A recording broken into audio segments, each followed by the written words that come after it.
All right, well, maybe in the interest of time, I will get started. Can all the attendees hear me?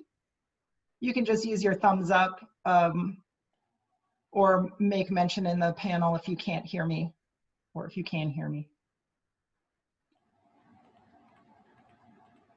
Okay, great.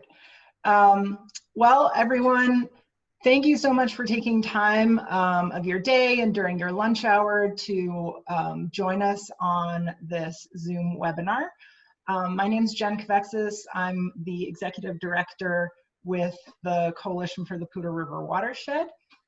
Normally at this time of year, CPRW staff and partners are out and about in the watershed doing projects, doing community tours and workshops and community meetings to talk to people about important projects and issues in our watershed. For obvious reasons, we can't do that right now. So we are trying to keep our community conversations moving forward virtually. So this is our first virtual Lunch and Learn webinar, and today's theme is around forest and wildfire restoration and management and how COVID-19 has impacted or not impacted those different activities in our watershed. We do a lot of forest restoration work. CPRW does a lot of forest restoration work and wildfire mitigation in the watershed, and we had a lot of delays and issues initially with COVID. And we also, like I personally have seen a lot of information in the news about how COVID may be affecting how we respond to wildfires this year. And so we thought this would be a great time to reach out to the community and allow people to hear directly from managers and practitioners and be able to ask questions. We set this up as a generally fairly informal conversation. We're going to hear from our three panelists first, Reagan Cloudman, Gretchen Runig, and Justin Weitzel. They'll talk to us about activities in their organization and how COVID-19 has affected them. But before we launch into the panelist conversation, I just wanted to go over a few of the Zoom sort of process for today. Like I just mentioned, we're gonna hold the conversation and questions and answers until after the panelists have a chance to talk. But feel free to use the chat box to enter questions whenever, as you have questions come up. We will double check and keep an eye on those questions, and when the panelists are done talking, we'll have a chance for that conversation to happen. If you can, try and use the chat box and not the Q&A button at the bottom of your screen. That just helps us have only one thing to track. For the time being, everyone is going to be muted other than our panelists, of course. And just as a heads up for everyone, this whole session is being recorded and will be posted back on our social media after this event. And the chat conversation will also be recorded and downloaded. You can use the chat function to send private messages, or you could send questions to the entire panel and all of the attendees. Just know that all of that information does get downloaded, even if you use the private function. And then you should receive after this session a very brief survey about the event. Like I said, this is our first Lunch and Learn, and we really want some feedback from all of you to make sure that this is productive and useful as it possibly can be. And you'll receive an email with the link for the recording and any resources that come up during the conversation. So with that, I am going to pass the mic to Reagan to allow her to get her conversation started, and we'll go from there. Thanks. Thanks, Jen. So as she said, my name is Reagan Cloudman. I work for the U.S. Forest Service, predominantly focusing on the Canyon Lakes Ranger District and the Pawnee National Grassland in public affairs, but covering as a resource for our entire forest, from the Wyoming border down to just south of I-70, and then over into the Winter Park Granby area as well. So, when Jen brought this up, a little bit was what's happening right now with the Forest Service. What are we doing? How are we moving forward with forest restoration during this time? And currently we are not burning. So earlier in the spring, late winter, we halted all prescribed fires. that we were doing, monitoring whatever was still what we had done prior, but not doing any new ignitions. And that is still the case. We're not sure for how long that will be the case, but at least for the foreseeable future, we will not be doing any burning. With that said, we still have a lot of work we can do. And so you will see crews out as both Forest Service crews doing marking for various projects out on the landscape, Forest Service crews and fire crews out there doing some mitigation work and cutting and doing line for future prescribed burns, particularly in the Magic Feather area near Red Feather Lakes. You'll see, particularly out around a lot of those popular trails, that we're going to have firefighters out there preparing the area for that future burn. Fingers crossed, things go well and we can burn that maybe this fall, or at least get started. And then we also have contractors out doing mechanical, both hand and machine treatments in a variety of areas. So no matter where you are, if you're within the bounds of the Canyon Lakes Ranger District in particular, but also even further out to other parts of the forest, you very likely will see contractors out there either doing hand felling of trees and piling, or out there with some machinery. So work is still taking place. It's still important. You'll also see crews potentially out there doing some hazard tree cutting. A lot of times along, whether it's long trails or roads, we'll have folks out there dealing with that, particularly after the winter. So getting to get stuff open, and then just throughout the season, because that will always have to take place. So moving past that and that forest restoration and some safety work, we are also in stage 1 fire restrictions across the entire Arapahoe Roosevelt National Forest and Pawnee National Grassland. So if you are planning to visit the forest, you can only have fires in open fires in campgrounds in the developed sites, those metal fire rings that exist for that purpose. The reason for this is an effort to reduce human-caused fires. We're always going to have fires, but it is this time, with everything going on right now, we're really trying to look to minimize the impacts to our firefighters, because we're going to need them.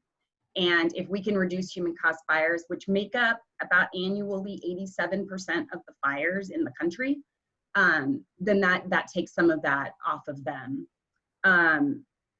So just a few things related to our firefighters. Our positions are staffed normally. They are doing a lot of stuff cohesively into the groups that they most typically work in, to keep them, again, safe and away from outside impacts. And we are looking on bringing on some additional enforcement for these restrictions as the summer goes on. And the restrictions are in place until rescinded. So we'll kind of be watching and monitoring not only the ground conditions, but also conditions related to COVID and the impacts that sees on our firefighting resources. And so these restrictions could last throughout the summer. We just don't know yet. It'll just depend on what we're monitoring. Just probably the last couple items I'll share is that our offices are closed to the public right now. But that doesn't mean we're not still providing services. All of those visitor information folks are still returning phone calls and returning emails. If you go to our website, you can find that contact information and still be able to get those services from us. Our remote visitor centers that some of you might be familiar with in Red Feather, the Poudre Canyon at Arrowhead, Stub Creek, and the Dead Man Lookout Tower will be closed this year for the season. Those are exclusively staffed by volunteers, and we didn't want to have that extra burden put on those volunteers. You might see people there because they're going to be doing maintenance work and things for us, but we didn't necessarily feel comfortable with them interacting with the public and having any extra risk to them. And some of our recreation sites are starting to open, so that's another thing that you will see. Slowly but surely, we're getting various sites, including the developed campgrounds, are starting to open. So that's just kind of a lowdown on the forest and grasslands, and I will turn it back to Jen. Awesome. Well, thank you for that, Reagan. Maybe with that, Gretchen, if you want to take it from there and talk a little bit about what's happening on the private land side, that would be great. Yeah, absolutely. So like Jen said, my name's Gretchen Runing. I'm a conservation forester. I work for the Fort Collins Conservation District. And I realize most people probably don't know what the conservation district is or does. So I'll just give you a quick background on that and then we can go into updates. But basically the conservation districts were set up after the Dust Bowl to give landowners and ag producers a voice for conservation needs in their local communities, to help kind of guide where federal funds go to private landowners, and how those priorities are being met. So we partner with the Natural Resources Conservation Service, which is another branch of the USDA, kind of the private conservation side, but we work really closely with a bunch of different partners around the county, including the Forest Service, State Forest Service, Larimer County, you name it. So like I said, I'm a forester. I work with 3 other foresters in my office, and we all work on private land in the county. So my territory is the Poudre River watershed, and there's also a Big Thompson Conservation District that focuses down in that area. So being in the Poudre, I generally work in Red Feather Lakes, Livermore area, Upper Cherokee Park, and the Poudre Canyon are some project areas that we've had in the past.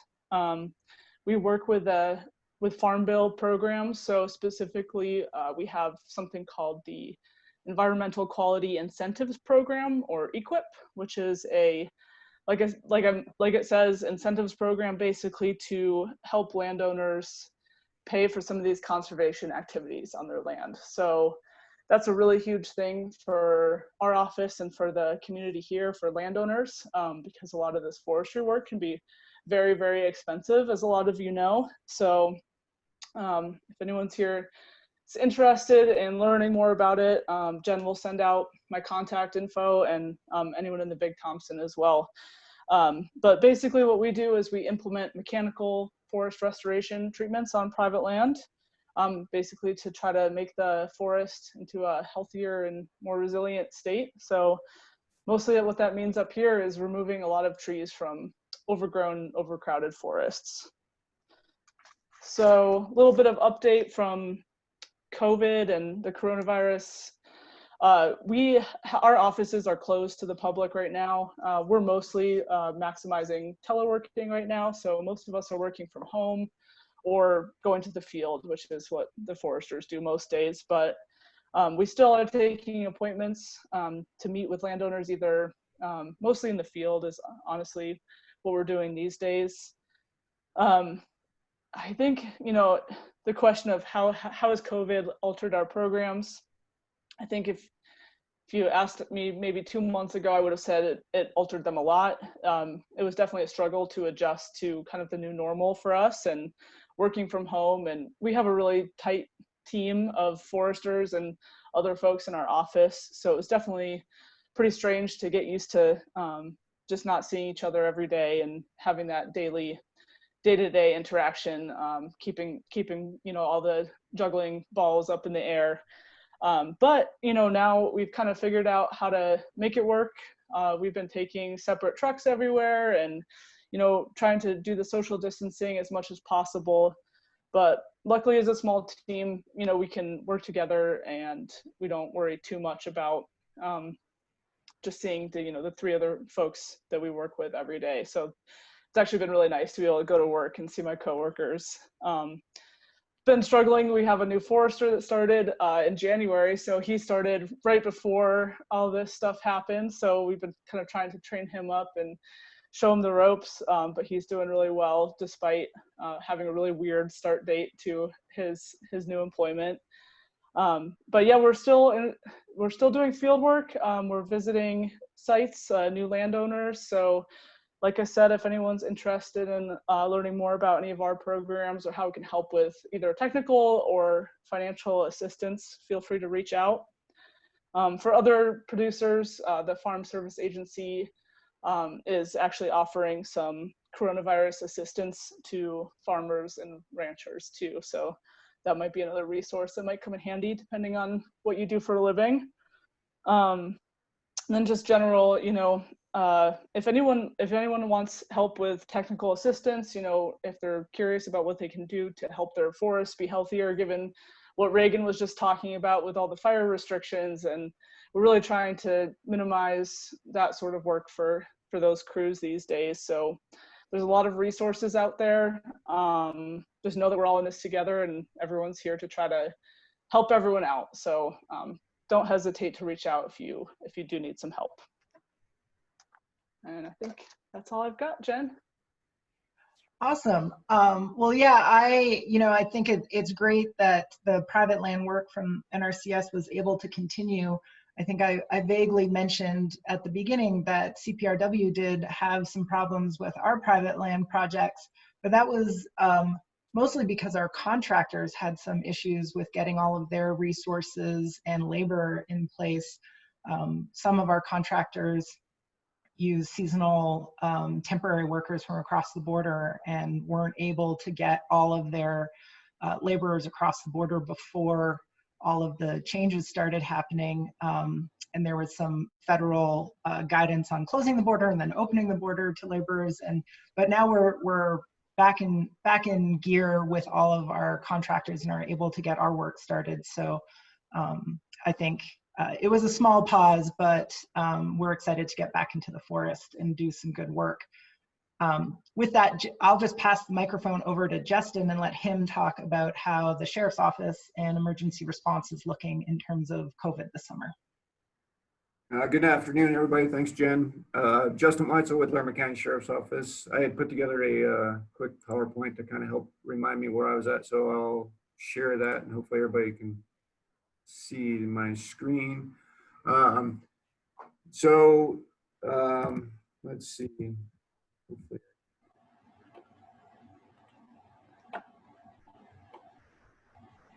Oops, there we go. I got it. So a little real quick about myself. I've been with the Sheriff's Office for 20 years now. Did go into military right out of high school.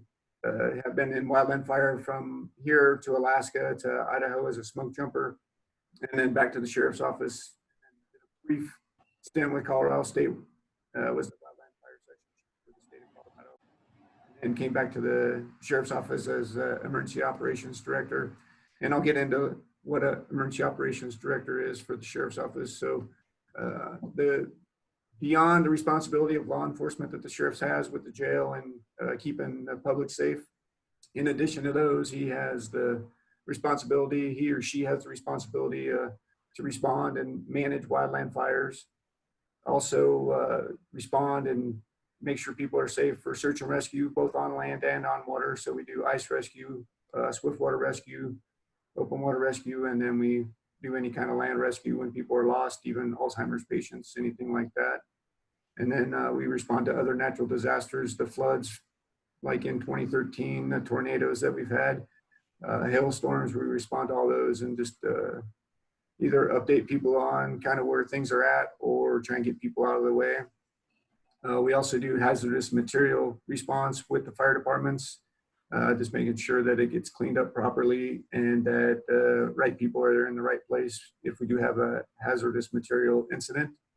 And then in addition to all those, we do evacuations, working with the law enforcement folks, not just with the Sheriff's Office, but all over, as all these jobs can't be done just by us. So we rely upon our cooperators heavily for any of these, but evacuations is a big piece. And obviously during the High Park or some of the larger fire incidents, we've had to bring in a lot of other folks to help us with evacuations to get everybody out of the way. And just so everybody understands, the Colorado statutes require that the sheriff is responsible for fires that exceed the fire protection district's capability or is outside of a fire protection district.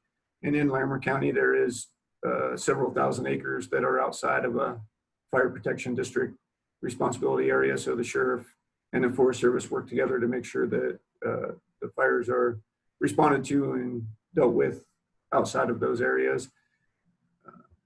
Let's see. And then obviously wildland fire is such a big thing that we can't do it on our own. So we do a lot of the training and provide resources to the districts when they have fires as well. or the U.S. Forest Service. We respond to all those and help out wherever we can, and that support may look different with different incidents. And like I talked about earlier, no one agency can handle a wildland fire alone. Typically, we all rely upon each other heavily to make sure that we have enough resources on scene to deal with the incident in any one time. In addition to the local resources, the fire departments and Forest Service and state assets, we rely upon resources from all over the nation. So we have firefighters from Alaska to New Hampshire, Maine, pretty much anywhere has come to Colorado at some point to help out with the fires. And that's how we're able to deal with the larger incidents. So how are we dealing with wildland fire during the COVID pandemic? Obviously, there's a lot of unknowns. There's just like the virus itself, we don't have a lot of answers to how we're going to fight fire quite yet, or what resources are available. And we're learning as we go. Obviously, the Southwest states, Arizona and New Mexico, are already experiencing some pretty significant fires. So we're learning a lot from those folks, and we'll hopefully be able to use some of the lessons learned from those incidents and bring them back here. And then also, we're not really sure on the availability of national resources because we haven't had to call for them at this point quite yet. There are some resources that are restricted in their travel. And so it'll just depend on if we do have a large fire here in Larimer County, what resources we may be able to get. And we won't know until that time comes, unfortunately. What we do know, what I can talk about for sure, is life safety is always our #1 priority. And it's the life safety of our firefighters, as well as the community and the public that are out there, either recreating or live out in those areas where we do have wildland fires. But life safety is always #1, even when we're not in COVID. So that's always our first responsibility. And then the local firefighters, I haven't heard of, or I'm not aware of any unavailable wildland fire resources that we've gotten in the past. Everybody says they're available, and we've had a few fires already this year where we've gotten really good turnout for suppression on those incidents. So I'm not aware of any resources in the county that aren't available. Everybody seems to be making themselves available and responding as typically we've seen in the past. One of the things, and it's similar to years past, but even we always have aggressive initial attack. As soon as we know of a fire, we try and send as many resources as we can. The closest resource, whether it's their jurisdiction or not, we do closest resource, and we're continuing to do aggressive initial attack, knowing that if we can put the fire out early, less potential for growth, less potential for impact in the community, keep it smaller. That way we're not impacting as many folks and exposing them possibly to the pandemic or the COVID virus. So we try and knock it out before it gets very big and have to increase the amount of people that we have on scene. And then you may see increased use of aircraft, just trying to help get those fires knocked out. Colorado State has tried to bring some more aircraft in to help us deal with wildland fires. Obviously, they're going to be moving around the nation as the severity changes across the country. But we will be using aircraft probably a little bit more than we have in the past, just hopefully to knock it down before we can get resources in there. So you may see more aircraft. Even the few fires we've had recently, we've brought in some other larger helicopters to deal with those incidents, just to try and knock them down so we can get it put out, and either before the next one starts or to reduce the amount of folks that we have on the ground. And then the biggest thing is going to be for the community and for the firefighters and law enforcement is evacuations are obviously going to become more complex, especially if we're trying to evacuate people that are confirmed positive with COVID or potential exposure to COVID. Where do we house those people? How do we take care of them and make sure that they're getting the adequate care that they need if they had to evacuate their home, make sure they get medications and things like that? And how do we interact with those evacuees to minimize exposure to everybody that's involved in trying to keep folks updated? So a lot more technology, a lot more trying to do things virtually, maybe the new way. But keeping in contact with the folks that we evacuated is very important to us, and ensuring that they have the information they need. So looking at the fire line and beyond the fire line, when we're talking about fighting fire, it's one thing to fight the fire, because we're going to do our best to follow the fire, the guidelines to reduce the spread of the COVID virus. The old ways, as you see in the picture here, that's a typical morning briefing, which obviously with the guidelines that have been pushed out by the CDC and the county and the state, this would not be what we want to try and reduce the spread. So we're trying to come up with new ways to brief our resources before they go out in the morning. And also, you're going to see a lot of, you won't see, the community probably won't see it, but the firefighters will, where the way we do meals, where in the past it was walk through a line, a lot like a school cafeteria. You get your meal and then go sit down at tables with a lot of other people. We're trying to keep all the crews and resources in their little groups that they came with, and make sure that they eat separately from everybody else, and you won't see a lot of interaction outside the fire line. And then camping will look very different too, where we usually would take over a field. You're going to see people spread out, and firefighters spread out in different fields a lot more, instead of all grouped together and trying to keep them consolidated in one area. We're going to try and keep folks spread out a lot more. And then the briefings, like I talked about, will hopefully look a lot different. And we're just trying to learn as we move forward through this new normal, trying to figure it out as we go. And kind of like the virus, we're learning new things every day about it. And so hopefully by the time we have a larger fire, we'll have some of this figured out. The things that the community can do to help us, the folks that you can help us with, are making sure that if you do live in the urban interface, or where the potential for a wildland fire exists, is be prepared to evacuate. Don't wait for the evacuation notification to put your stuff together. Have it already there, ready to go, and evacuate early rather than later. Just trying to get people out early is going to be important to us.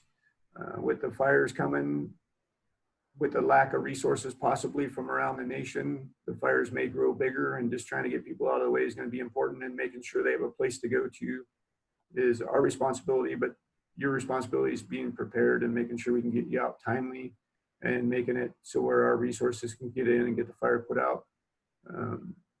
Everybody on this webinar today can help communicate our message and ask people to be prepared, and make sure that they understand that there may be more aircraft, and that we don't want people coming to the fire. Or typically you see a lot of folks driving and watching the helicopters dip out of the lakes or the river. And we're trying to minimize that, just because that does complicate firefighting efforts, just because of the amount of people, the grouping together that we're trying to reduce. So we're asking folks not to come watch the fire like they have typically in the past, and create more of an issue for our firefighters, blocking the road or anything like that. We need to get our firefighters in and people out. So if we can minimize the folks that respond and come look at the fire down to a minimum, then we can actually get in and fight it and put it out a little bit more quickly and aggressively. So, and then there's my contact information, and that's all I had, Jen. So. Awesome. Well, thank you for that. That was super helpful. So we have a few questions in the chat box, but I'll let the attendees now start thinking about what some of their questions might be. And we'll start with one question. Other than prescribed fire, has COVID caused forestry or fuels projects to your agencies to be changed or delayed? And I think, Gretchen, you touched on that a little bit, but Reagan, maybe you can go into some details, and then I can talk a little bit more about what's happened to our projects and where. Okay. Kat, thanks for the question, Boyd. Nice to see your name. For us, there was definitely at the very beginning, and I think Gretchen kind of touched on that. It took there were some learning curves for everybody who's very used to being field going folks, and now having to embrace technology a little bit more. So at the beginning, there might have been some delays and the same kind of issues with some contractors that, you know, had to travel from someplace else to get work done. The fact is it was winter and early spring. Early spring, it's muddy. We don't have a ton of operations, particularly with heavy equipment in during runoff season anyway. So we didn't necessarily see a huge delay on things. And we do have folks now moving forward with contractors here and implementation actually taking place right now as we speak here on the Canyon Lakes Ranger District. So, and then the other thing that it has allowed is the behind the scenes work that has to take place, all of the planning for any of our projects. You know, our resource folks are at home and they can, you know, spend some time really working on all of that analysis that needs to take place. We're still having folks go to the field, one to a vehicle, like Gretchen said. You'll see firefighters together because they are, you know, they're kind of these core groups of individuals, but otherwise you will unlikely see Forest Service people in the same vehicle together. Again, just maintaining that social distancing. So our folks are still getting out in the field. Timber's still out there marking our project areas. And so we're still able to move forward on most of our things. Yeah, I mean, similarly for us, I mean, we did, as I mentioned, have some of those, our contractors had some labor issues, but then we also had scheduled, like right in that window when things first started, when there was sort of the maximum confusion, we had some pile burning projects sort of in the queue and ready to go and take advantage of some of the snow that had happened in that period. And just that confusion made it such that our contractors, they couldn't, they didn't have their processes set up, and then we lost that window to do the to burn the piles because of that. So, you know, they've now gotten their processes back into place, but it's meant that that piece of our work had to be postponed. But now that our other contractor has their labor pool up and running and at full capacity, we will be starting to get our restoration and mitigation projects starting again, hopefully this month. So, you know, I think we're all just keeping our fingers crossed that that COVID, the numbers around COVID don't get worse again, so that we can keep these projects moving. As much as it seems like you're in the forest, how hard could it be to socially distance? It is, there's still factors there for us to consider with the safety of our contractors and our staff and the landowners whose land we're working on. But like I said, we're excited to be able to get that work started again. So we do have another question in the Q&A box. And I think this one is meant a little bit more for Justin. How do you think evacuation might look different in the context of the pandemic, i.e. notifications, routes, and any other sort of associated things for the community? Yeah, the biggest difference with evacuations is going to be the back end of that, the shelters. Where folks are going to find out information. We're not going to have that face-to-face conversations necessarily. We're asking people when they're evacuated and when they get to either the evacuation point or the evacuation shelter to stay in their cars, keep their masks on, and wait to be contacted by somebody that is there coordinating things, to not get out and congregate. So that's going to be the biggest thing. And then when they do shelter, if we have people stay overnight, obviously, we're not going to be able to house everybody into a gymnasium or into a big room like we have in the past. We're going to see more of where we put homes or put families in a classroom at a school, or you know, divide folks into the classrooms at a school or even a hotel, and making sure that they have the resources they need once they're there. Obviously, that creates more complexity with the communication with those folks, because we can't bring everybody into a room and keep everybody updated like we have in the past.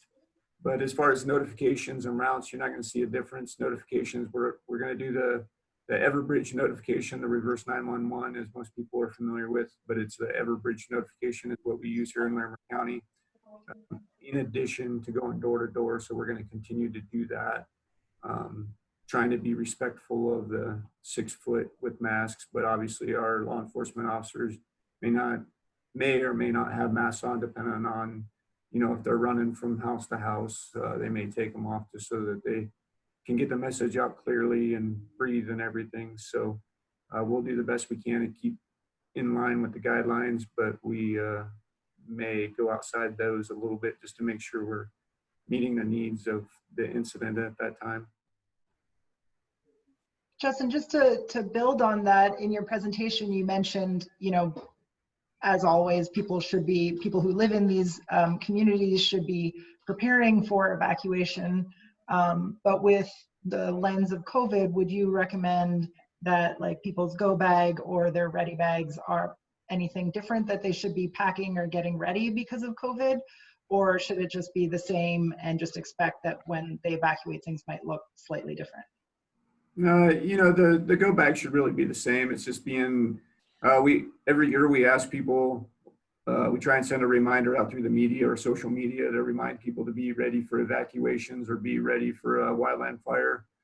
But it still seems like when we send out an evacuation notification, it takes people on average about 2 hours to actually evacuate from the time we send it out.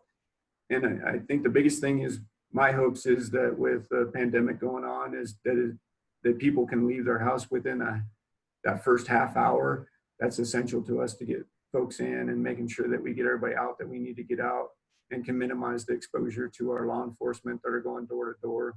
So it's just trying to make sure people are actually ready to go. And I know in the past we've asked for that, and it's hard. It's got to be hard to leave your home and leave your stuff behind and not sure what to take. But hopefully people are preparing and making sure they have what they need before they head out. Just giving us a little bit more time to be effective at what we need to do. So we still have time for more questions, but I have a few questions just hearing from all of you that I'd be curious about. So, you know, Justin mentioned that, you know, New Mexico and some other parts of the Southwest have already started experiencing fires, and there's maybe some lessons to be learned there. But I'd be curious, Reagan, if on the federal side, you guys have heard, like, what, if anything, you've heard from any of your partners, and maybe Justin, if you want to dive in a little bit about, like, what are some of the details that have been communicated about that maybe there's nothing that's really changed, the fire has been prioritized over COVID response, or, you know, what are some of the thinkings or lessons that are coming out of that either? So I'll jump in and say that, you know, what's been really great is, as other areas of the country have been experiencing fires, or even in the southern part of the state, even more recently, as people go back and think about what worked and what didn't, they're sharing out that information. So weekly, we're getting kind of those after action reviews from those other fires, hearing about what was successful in trying to minimize that risk to firefighters and what things just didn't work. And so it at least provides some opportunity for our firefighter to then discuss those and how they might or might not work here. We've also just recently had our first, we have a person that's not a regular firefighting's not her job, but she does overhead work on those fire teams that are often set up on large fires. And she just went out to a fire in southern Colorado. So we're starting to see what it looks like when people start to travel for fire. And so that's helping us through the process. So now we kind of know what that looks like from this end. And so we'll have some information, you know, coming back from her about how it looks on the other end. And so it's really about learning from each other and seeing what's feasible to the best of our ability. When it comes down to it, just like Justin said, you know, public safety is going to be number one, and putting out those fires. Our regional forester just recently said, fire is not welcome in the Rocky Mountain region of the U.S. Forest Service right now. And the message being that aggressive initial attack right now to try to keep things as small as possible. I'm also curious, you know, we've been hearing a lot in the news about both encouraging people to go out into the forest or be outside, but also discouraging people from going too far. So I'm just like, in all three of you and in your experiences, but particularly you, Reagan, like, what have we seen? Like, are we seeing more people who've been out in the forest? Are we seeing fewer? What's that looking like? we are seeing a lot of people in the forest, both those that are always there and love to be outdoors, as well as others that maybe don't have nearly as much experience in the outdoors. People are very surprised, and have been for the last 2 months, that all of our roads aren't open, but there's still snow up high. And the majority of our roads don't open until June 15th every single year. Nothing to do with COVID. And so that limits the number of places that there are for folks, particularly to go disperse recreate. So people, there's not as much open yet, just because of the season, as well as some developed recreation closures we've had in place. And so it's really condensing the space in which folks can recreate, and then you're adding a lot more people. So we've definitely seen that happening. Come June 15th, people will start to see more of our roads opening, which just will then expand the area that folks have. And we've started opening some of our recreation sites. So if there's some folks on here from that Red Feather area, Dowdy Lake and West Lake have opened. We have some other campgrounds in the Pooter Canyon that have opened. But a lot of our facilities are going to be phased to open past that. So, so folks should check our website if they're wanting to head out, and be prepared to pack out everything, including human waste, because a lot of restrooms, we're going to prioritize which restrooms get open first, but we need to make sure that we have a sustainable amount of personal protective equipment for our staff, as well as cleaning supplies. Things need to be cleaned more often because of COVID, and that just increases the amount of work. And so we're going to prioritize which restroom facilities and things like that get open, so that we can make sure we can sustain what we open. So folks can check the website. It's being updated constantly. But yes, there are a lot of people out there. And if you are used to like going out on a Friday morning and finding a place to camp, you might want to head out like on Wednesday or Thursday now. Well, with that in mind, you know, Justin talked a lot about how community members can be prepared for wildfire response, but do you think you have any advice or recommendations for people who are listening about how, when they're out in the forest, other than having to pack everything out, including their own waste, like what, are there any other pieces of advice you'd give to people in thinking about how resources have been stretched because of COVID, things that people can do to be prepared or help with that? I meant that for you, Reagan. Sorry, I thought you said Justin. Well, we're definitely encouraging people not to do risky activities. You know, now is not the time to put yourself in an additional risk, not wanting to have to call out search and rescue. You know, we don't need to put those folks at risk being close to one another trying to help you because you've gone out and done a risky activity. So just really encouraging people to be safe. There have been numerous, I was on Twitter today, and there are numerous things about folks in the Pooter right now.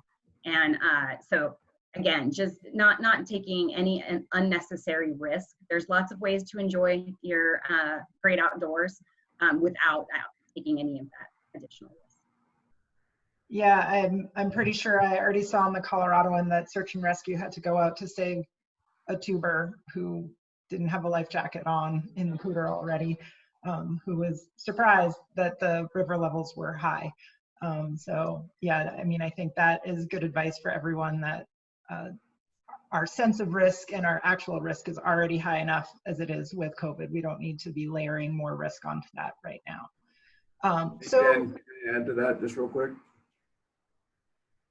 Go. So yeah, since I do oversee the search and rescue and the dive rescue part of the county,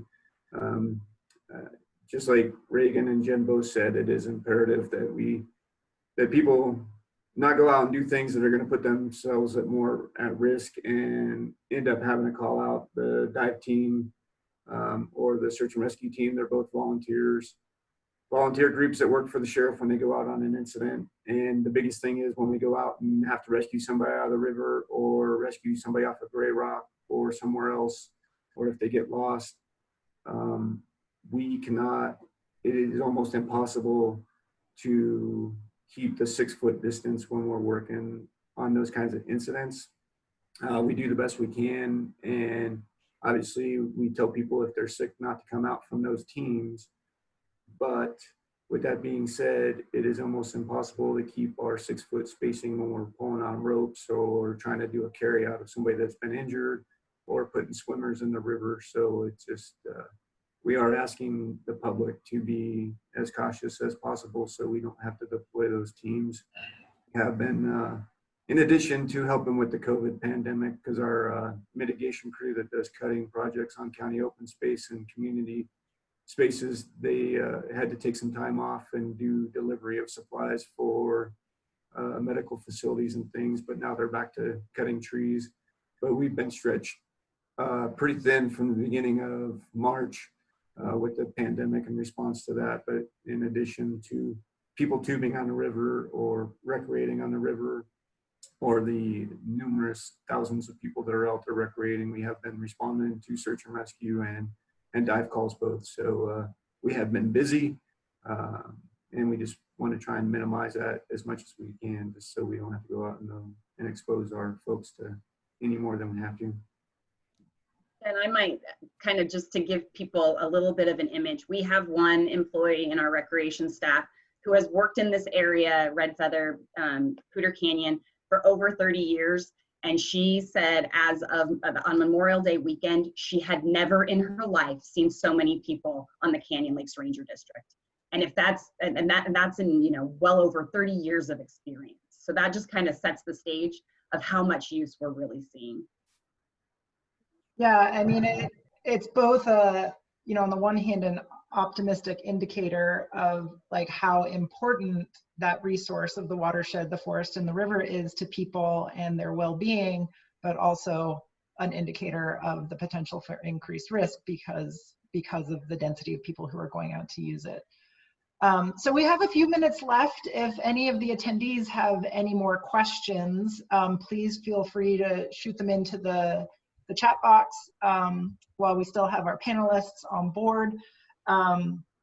And in the meantime, I just have one more quick question. Gretchen, you touched a little bit, sort of broadly, 30,000 foot on the EQIP program, but I'd be curious, you know, maybe for the benefit of our attendees on the call now and later, maybe you could dive into a little bit more, like, you know, are there any particular constraints or requirements for the EQIP program? Do you have to have like a minimum of 10 acres? Is there anything like that that people might want to know about to help them potentially get excited about participating in it?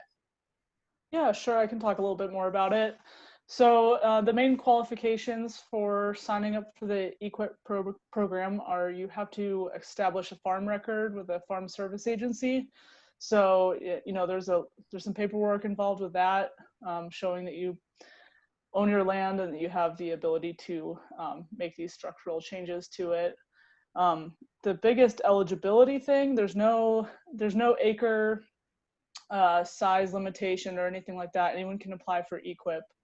The only thing is you have to make less than $900,000 a year to be able to qualify. So most people don't have a problem qualifying for EQIP, with that being the main thing. So it's pretty open. I mean, even if you're leasing land from someone else, you can apply for EQIP as long as you have permission from the actual landowner, written permission that's legally binding. So yeah, it's pretty much open to everybody.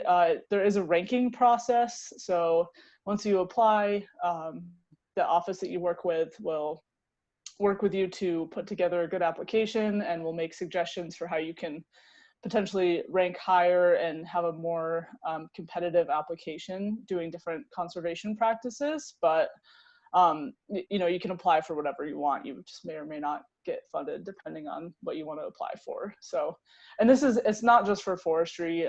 Farmers use EQIP to help cost share irrigation pivots, grazing systems, all sorts of things. So there's lots of different options there.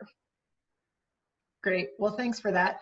Well, unless anyone else has any other final questions, I have one last question, which is just a general, you know, I saw the last seasonal wildfire outlook and it indicated that that our region doesn't have a higher than normal wildfire risk for this season. And I'm just curious if any of you have seen or heard anything different from your channels of information, or are we looking at a roughly normal wildfire season, normal still being a good chance of wildfires in our area? Yeah, to answer your question, Jen, we watch that really closely just to kind of monitor conditions in our area. They keep updating that almost weekly, if not more frequently. As far as northern Colorado, we're not expected to see above normal or above average fire season. With that being said, average fire season means we still have significant amount of fires or potential for fires, and I think it's important for folks to remember that. And it is drying out, even though there's a lot of green out there. There's a lot of dead thatch, dead grass from last year that exists under that current green grass that will burn. Like I said, we've already experienced several smaller fires that we've been able to handle pretty quickly. They haven't gotten to any significant size, but as it stays hotter and drier, that's going to change, and we will start seeing more significant fires with potential for significant spread. So it's just important for people to remember that an average fire year still means we see several fires that impact the community or have potential to impact the community. And again, that could change if we have 90-degree days for a couple weeks. The fire danger can change rapidly. So it's just keeping on top of it, making sure people are being safe out there. And I'll just tag on to that, you know, over the last week, we had at least 4 fires on the Canyon Lakes Ranger District. 3 of those were human caused. So that's, you know, just another reason to remind folks about our fire restrictions. 75% of what our firefighters responded to was human caused and could have been mitigated without, you know, if folks had been safe. Well, great. There's one last question that came in from one of our panelists, from Tom Sodath, who lives up around Pingree Hill. And he was sort of raising a concern about, I believe, recreational shooters, and was wondering what recourse there might be and sort of some of the, I guess, the implications of having those recreational shooters in our forest. So I will note that our fire restrictions do not restrict recreational sports shooting at this time. There are some counties that across the whole forest that are, so always encourage folks to check whatever those local orders might be. If folks are behaving in an unsafe manner, are shooting towards people across roads, you know, near large areas, then by all means, you should be reporting those, so that we can respond. The details that you can collect that we can then pass on to our law enforcement officer if it's happening on the forest. We did have a very large analysis of recreational sports shooting across the entire Arapahoe and Roosevelt that identified areas that will be closed eventually to shooting once shooting ranges are developed in particular areas. So as soon as we have one of those built, the Forest Service is building one, Boulder County is building a couple, Clear Creek and Gilpin. We're not building one in Larimer County. We have a lot of dispersed areas that are still available, unlike a lot of those other counties. But once one of those is built, we will move forward with starting to implement those closures. And if Jen sends out my information, you're welcome to reach out to me and I can provide you information about that project.